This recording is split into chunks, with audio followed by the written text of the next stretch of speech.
Girls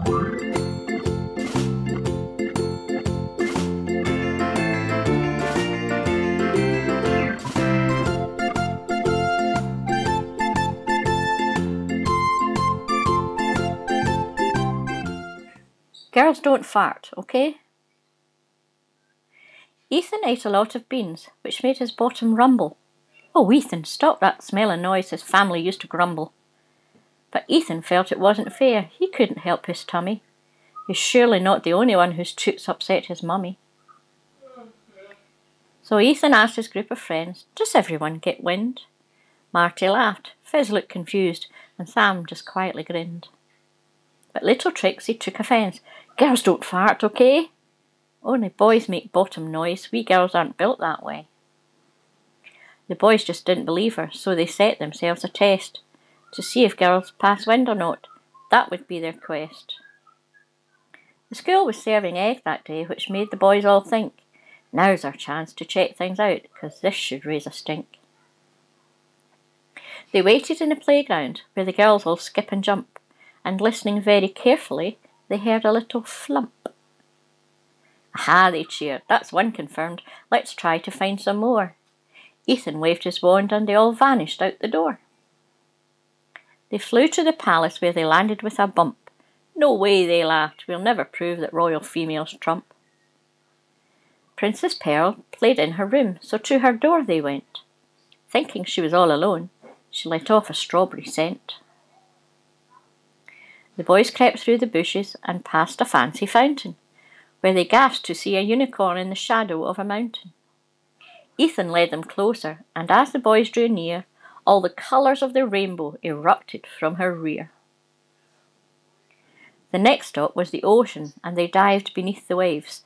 Then Marty spied a pretty mermaid swimming in the caves. The friends could hear the Mer King, who was telling off his daughter. He said it wasn't ladylike to make bubbles in the water.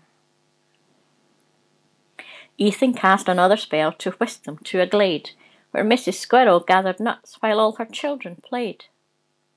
The boys watched oh so silently until they heard a flutter. Mrs. Squirrel did a fart that smelled of peanut butter. What a whiff, the boys declared. Just wait till we tell Trixie. Then floating past their hiding place flew a cheeky little pixie. The boys crept along behind the pixie, following their noses. Then spreading out behind her came pink clouds that smelled of roses. Next Ethan cast a spell that whisked them back to Marty's house. They gathered in his bedroom where they spied a lady mouse. She ran behind the wardrobe and Fizz knelt to take a peek. Hee hee, he laughed. The mouse just did a tiny bottom squeak. They heard a meow and in a flash the mouse was on the run.